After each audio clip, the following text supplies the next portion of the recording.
Strategi berasal dari bahasa Yunani strategos yang berarti stratus militer dan ag yang berarti memimpin.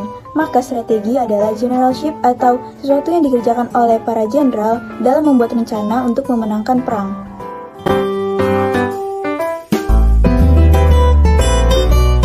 Sejarah Unilever Tbk. Pada tanggal 5 Desember 1933, pendirian PT Unilever Tbk sebagai Zweibrücken and Unilever dengan nomor akta 33 oleh Notaris Tuan A.H. van Ovijen di Batavia. Lalu pada tanggal 22 Juli 1980, nama perusahaan diubah menjadi PT Unilever Indonesia dengan nomor akta 171 oleh Nyonya Kartini Mulyadi. Lalu pada tanggal 30 Juni 1997, nama perusahaan diubah lagi menjadi PT Unilever Indonesia Tbk dengan nomor akta 92 oleh Notaris Tuan Mudofir Hadi. Nomor akta 92 ini sudah disetujui oleh Menteri Kehakiman pada tanggal 23 Februari 1998 dan diumumkan pada Berita Negara pada tanggal 15 Mei 1998. Perusahaan mendaftarkan 15% dari sahamnya ke Bursa Efek Jakarta dan Bursa Efek Surabaya. Pada rapat umum pemegang saham tanggal 24 Juni 2003, para pemegang saham menyepakati untuk pemecahan saham dengan mengurangi nilai nominal saham sebesar Rp100 menjadi Rp10 per saham. Perusahaan bergerak dalam bidang produksi sabun, deterjen, margarin, minyak sayur, dan makanan yang terbuat dari susu, es krim, makanan dan minuman dari teh, dan produk-produk kosmetik. Perusahaan juga bergerak sebagai distributor utama dan memberi jasa-jasa penelitian pemasaran. Perusahaan memulai operasi komersialnya pada tahun 1933.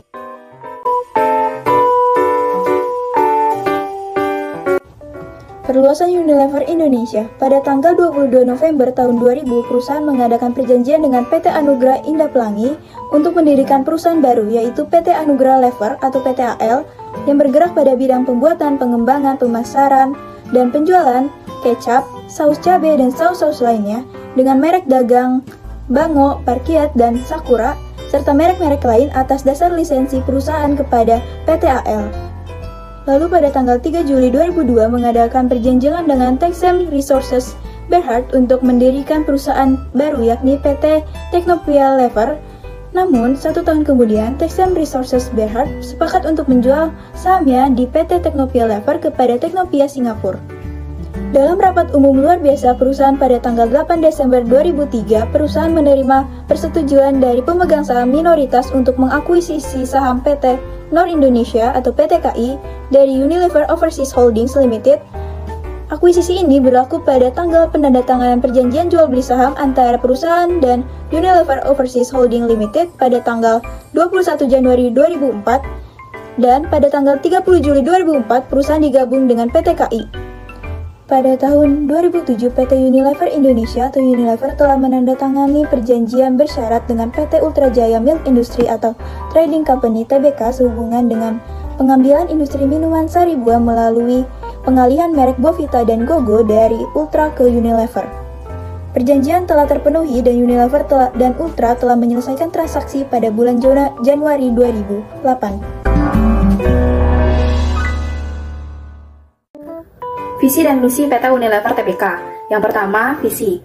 Unilever berusaha menciptakan masa depan yang lebih baik setiap hari. Kami membantu orang-orang merasa nyaman, berpenampilan baik, dan lebih menikmati kehidupan dengan brand dan pelayanan yang baik bagi mereka dan juga bagi orang lain. 2. Kami akan menginspirasi orang-orang untuk melakukan tindakan kecil setiap harinya yang dapat memberikan perbedaan besar bagi dunia. Yang ketiga, kami akan mengembangkan cara baru untuk melakukan usaha dengan tujuan mengembangkan perusahaan kami sambil mengurangi dampak terhadap lingkungan. Yang keempat, kami sepenuhnya menyadari bahwa kami perlu mengembangkan model baru untuk pertumbuhan usaha.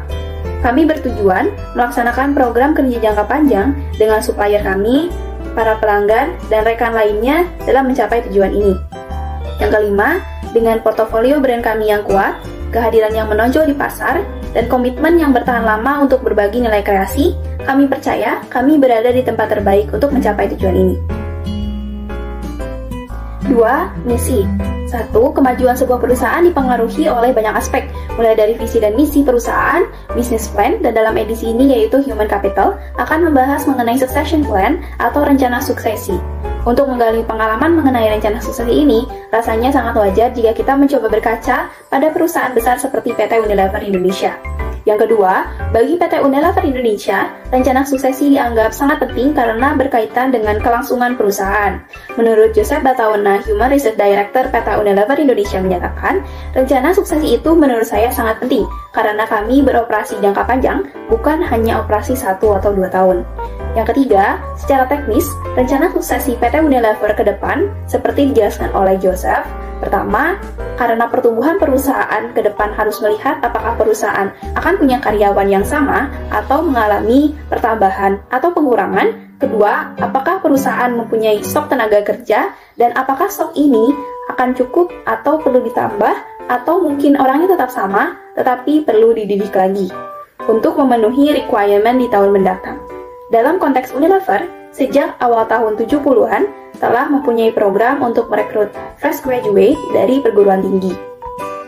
Strategi pemasaran produk PT Unilever Tbk. Dalam menghadapi persaingan antar perusahaan, PT Unilever Tbk memiliki strategi-strategi dalam menghadapi persaingan antar perusahaan. Strategi itu antara lain: yang pertama yaitu kepemimpinan harga rendah. Dengan menjaga harga yang rendah dan rak-rak diisi dengan baik menggunakan sistem pengisian kembali persediaan yang melegenda, Walmart menjadi pemimpin bisnis eceran di Amerika Serikat. Sistem Milli Walmart mengirimkan pesanan atas barang dagang baru secara langsung kepada pemasok ketika pelanggan membayar pembelian mereka pada kasir.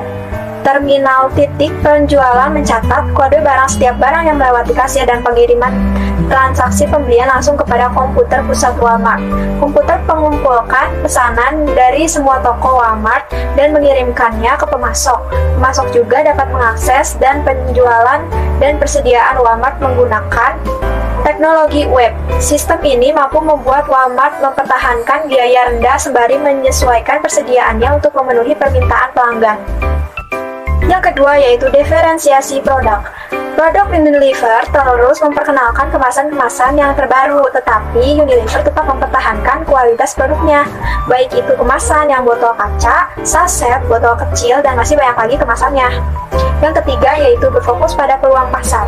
Produk Unilever menggunakan sistem informasi pelanggan yang beda dengan yang lain.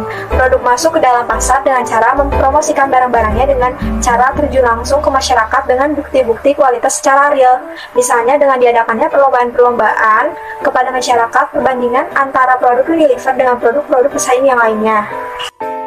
Yang keempat yaitu menguatkan keakraban pelanggan dan pemasok. Menggunakan sistem informasi untuk memfasilitasi akses langsung dari pemasok terhadap jadwal produksi, dan bahkan mengizinkan pemasok untuk memutuskan bagaimana dan kapan pengiriman pasokan kepada pemasok. Selain itu, Unilever juga melakukan tanya jawab konsumen dan membuat suara konsumen tempat para konsumen mengeluh dalam PT Unilever Indonesia. Promosi yang dilakukan paling banyak melalui media elektronik. Namun, dalam kehidupan sehari-hari, promosi yang dilakukan PT Unilever Indonesia tidak hanya lewat media elektronik, tetapi banyak juga melalui media cetak, sponsorship, mengadakan event-event yang memasukkan produk-produk dari PT Unilever seperti kecap Bango, Pepsodent, sampo Pantene, dan lain sebagainya. Yang selanjutnya yaitu strategi promosi. Strategi promosi adalah pendekatan yang dilakukan untuk menginformasikan, membujuk, atau mengingatkan target audiens mengenai suatu produk. Dan strategi promosi yang dapat dilakukan oleh PT Unilever Tbk yaitu yang pertama ada perikanan, yang kedua promosi penjualan, yang ketiga hubungan masyarakat dan publisitas, dan yang keempat yaitu penjualan secara pribadi. Selanjutnya ada analisis SWOT pada PT Unilever Tbk. Yang pertama ada kekuatan atau strength, yang kedua ada kelemahan atau weakness, yang ketiga ada peluang atau opportunities, dan yang keempat ada ancaman atau threats. PT Unilever Tbk memiliki kekuatan atau strengths, yaitu pertama ada strategi promosi produk PT Unilever yang efektif dengan menampilkan model-model yang tipikal muda, berkulit putih, berambut panjang, sehingga memacu konsumen lebih spesifik perempuan ya untuk membeli produk tersebut agar dapat mengalami sendiri hasil yang diterima si model dalam iklan tersebut. Terus yang kedua ada PT Unilever itu gencar di misi sosial sehingga kedekatan dengan konsumen dapat terus terjaga. Hal ini terlihat dari pembelanjaan iklan dan promosi yang telah mendorong pertumbuhan penjualan di tengah pasar yang kompetitif. PT Unilever Indonesia sebagai salah satu perusahaan dengan belanja iklan terbesar menurut majalah marketing Top Brand Survey edisi khusus 2007. PT Unilever juga masuk kategori dalam pemimpin pasar consumer goods di Indonesia. Kekuatan selanjutnya yang dimiliki PT Unilever Tbk adalah mereka memiliki tim yang hebat.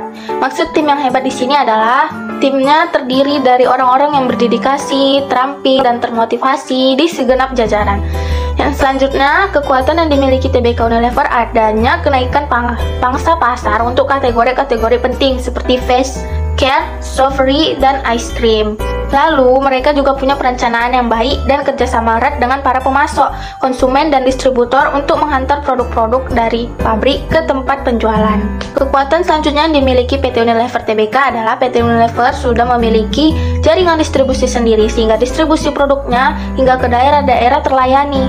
Kekuatan selanjutnya yang dimiliki adalah PT Unilever mempunyai moto Operational Excellence with No Compromise on Quality.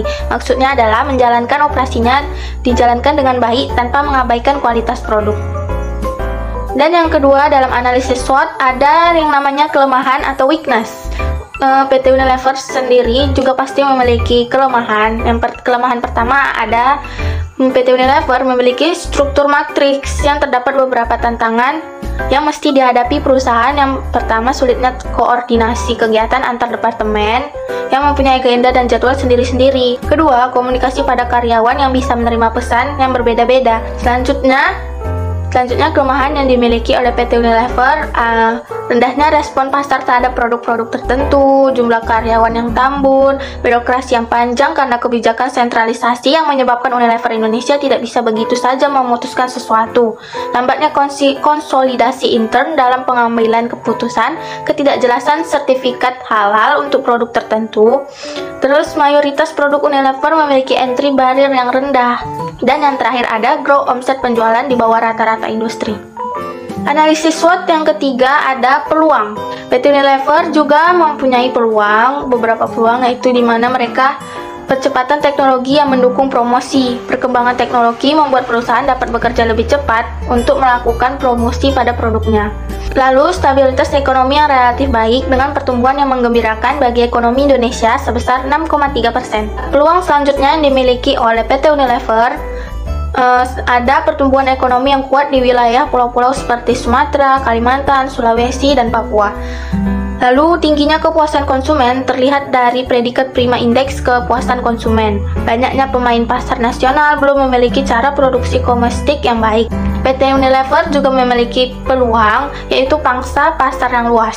Negara Indonesia tentunya luas dan penduduk yang banyak merupakan jangkauan pemasaran yang strategis untuk dijangkau perusahaan dalam kegiatan menguasai pangsa pasar.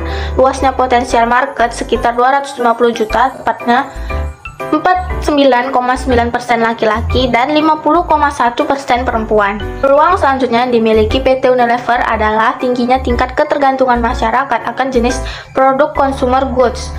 Selanjutnya ada rekomendasi investasi pada saham dengan level beta di bawah 1.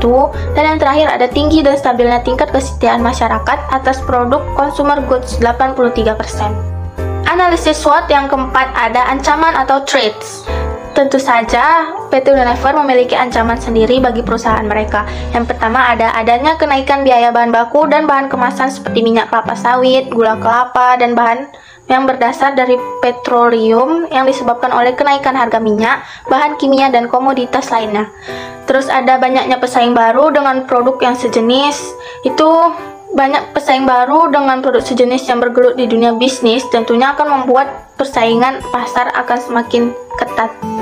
Tidak stabilnya nilai tukar rupiah terhadap mata uang asing, melemahnya daya beli konsumen, maraknya pemalsuan dan penyelundupan produk dari Cina, rendahnya infrastruktur yang memadai berupa jalan yang menyebabkan tingginya biaya pemasaran produk, adanya penghapusan subsidi BBM bagi industri, adanya tren perubahan gaya hidup masyarakat dari produk-produk tradisional menjadi produk-produk luar negeri, adanya pemboikotan produk Zionisme termasuk Unilever, dan yang terakhir ada produk pesaing dengan harga lebih rendah.